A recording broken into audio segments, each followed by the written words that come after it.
తెర ముందు కూర్చున్నావు. నిన్ను అడుగుతున్నా విశ్వమా, నాకు దారి చూపించు.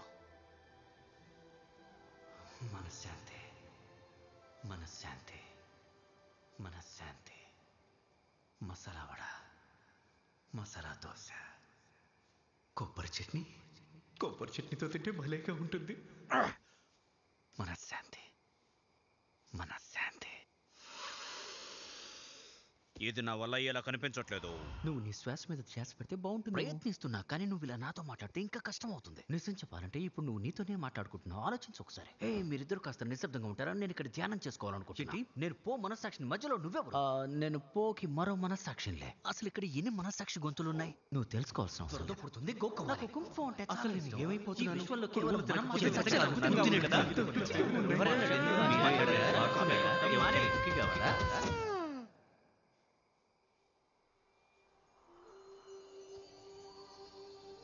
యూనివర్స్, అది నువ్వేనా?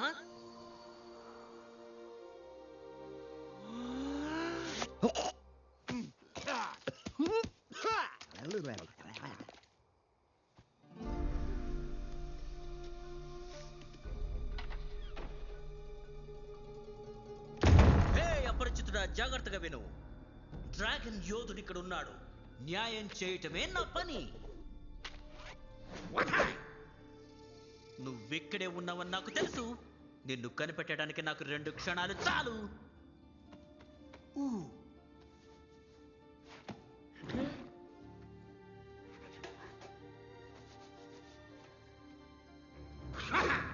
నువ్వు చట్టం నుంచి తప్పించుకోవటం అసాధ్యం.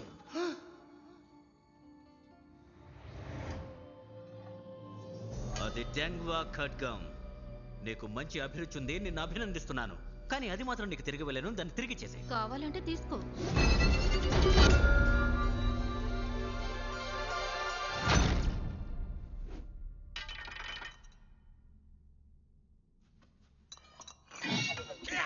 అయ్యో వద్దు.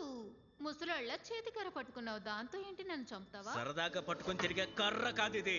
ఇదొక విజ్ఞాన దండ. డ్రాగన్ యోధుడి కర్ర తీసుకున్నావంటే ఖచ్చితంగా అతని కోపానికి బలం. కానీ నేనే డ్రాగన్ యోధుణ్ణి. ఒకటి చెప్పనా, నీలో ఏ కోణంలోనూ డ్రాగన్ యోధుడి లక్షణాలు లేవు.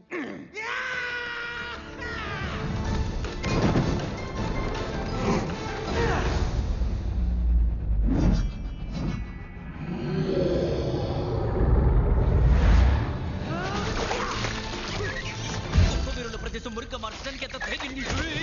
అసలు మురికి చేస్తుంది ఎవరు? అయ్యో, నాకు తెలీదు. ఎప్పటికీ నాశనం కానీ మ్యాథ్స్ ఫ్యాక్యులర్ కానీ కూలుస్తుంది. ఏంటి? అవునా?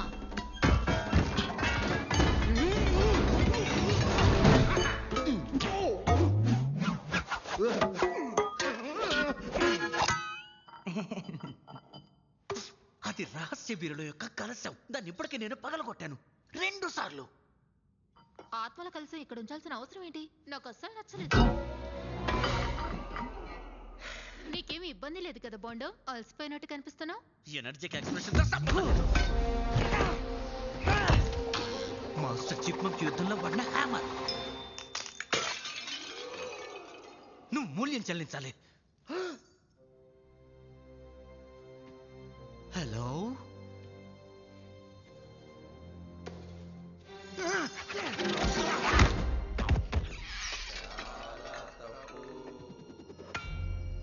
మోసం చేశావు. ఇది మోసం కాదు, దీన్ని నైపుణ్యం అంటారు. నన్ను పట్టుకోవడానికి ప్రయత్నించు.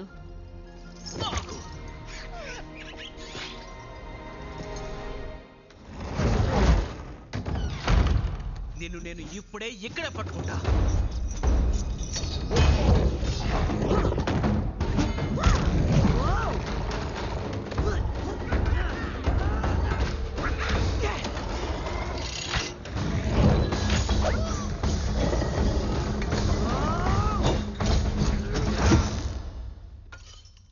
చెప్పాను కదా. సరే పట్టుకున్నావులే. అరవీర భయంకర తిండిపోతు యోధుడా. నేను డ్రాగన్ యోధుణ్ణి. నన్ను వదిలేసి. ఒక విషయం చెప్పు, అసలు నీలాంటి వాడు డ్రాగన్ యోధుడు ఎలా అయ్యాడు? శాంతిలోయ జైలులో 2 సంవత్సరాలు శిక్ష అనుభవించబోతున్నావు కదా, అక్కడ కూర్చొని తీరిగ్గా ఆలోచించు. శాంతిలోయ జైలా? పిల్లలు ఆడుకునే చోట్ల ఉంది. వారాంతంలో అది పిల్లలకి విడిది గృహం కూడా. అలాగే అది మా జైలు.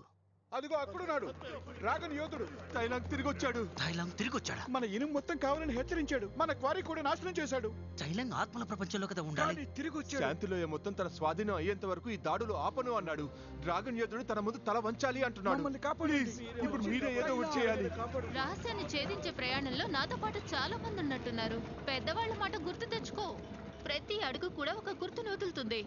ఆఖరికి అది ఎంత చిన్నదైనా సరే.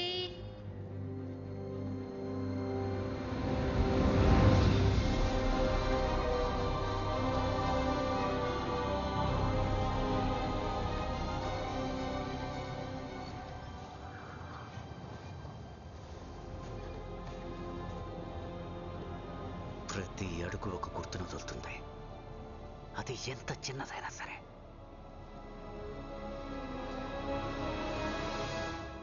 నువ్వు చాలా తెలివిగల దానివి. నీకు ఖచ్చితంగా ఏదో తెలుసు. నాకు తెలియచ్చు, తెలియకపో